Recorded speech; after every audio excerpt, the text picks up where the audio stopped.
अब सीधा रुख करेंगे उत्तराखंड का, जहां पर सीएम योगी क्या कुछ कह रहे हैं वो सुनिए। करुणा और मैत्री का संदेश उन्होंने जन जन तक पहुंचाया था, लेकिन राष्ट्रभक्ति के मूल्यों के साथ किसी भी प्रकार का सम विषम परिस्थिति में कोई समर्पण नहीं होना है।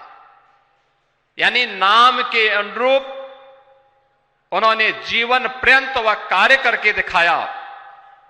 मुझे याद है, मैं इसी उत्तराखंड की भूमि पे मैंने जन्म लिया। 1982 में जब भारत माता मंदिर के भव्य लोकार्पण का कार्यक्रम था और अद्भुत कार्यक्रम था।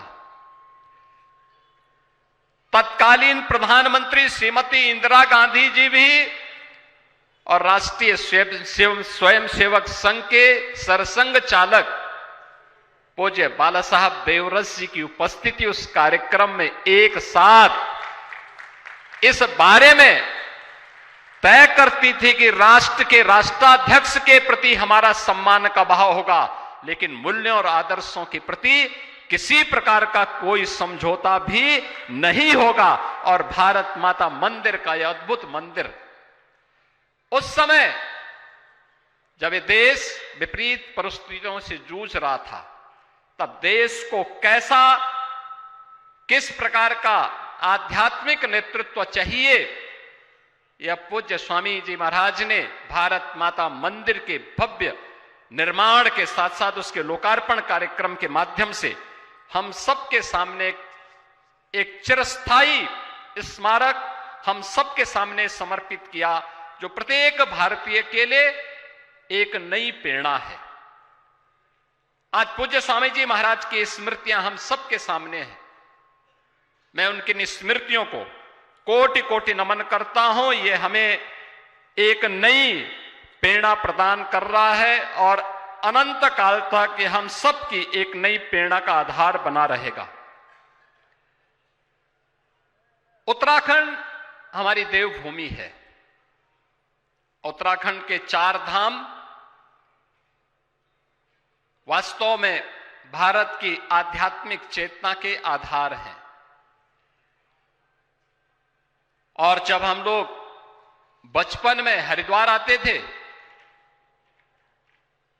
तो सबके मन में ये भाव आता था कि हरि जी की पेड़ी में भी स्नान करना है और भारत माता का भी दर्शन करना है। आप याद करिए, उस समय भारत माता का मंदिर, न जाति का भेद, न क्षेत्र का भेद, न मत और मजहब का भेद, पूरे भारत को एक साथ एक छत के नीचे हम समाहित करेंगे। भारत को उत्तर से दक्षिण तक, पूरब से पश्चिम तक, उन सब के समन्वय के आधार 1982 में भारत माता मंदिर बना था। और सबसे हाई राइज बिल्डिंग थी, यानी हरिद्वार की और उत्तराखंड की सबसे ऊंची इमारतों में भी उस समय भारत माता मंदिर गिनी जाती थी।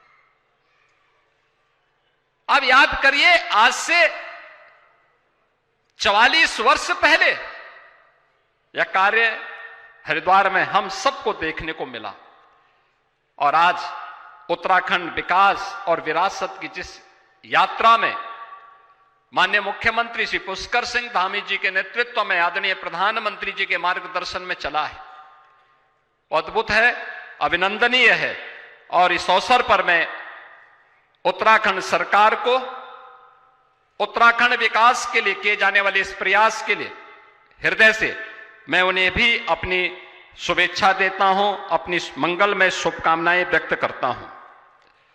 बहनों और भाइयों,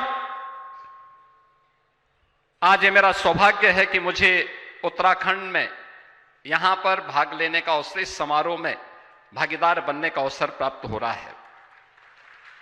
और सचमुच देश के अंदर पिछले 11 वर्ष में हम लोगों ने व्यापक परिवर्तन देखा है। कैसे विरासत और देश दुनिया की तमाम खबरों के लिए आप देखते रहिए सुदर्शन न्यूज। जय हिंद।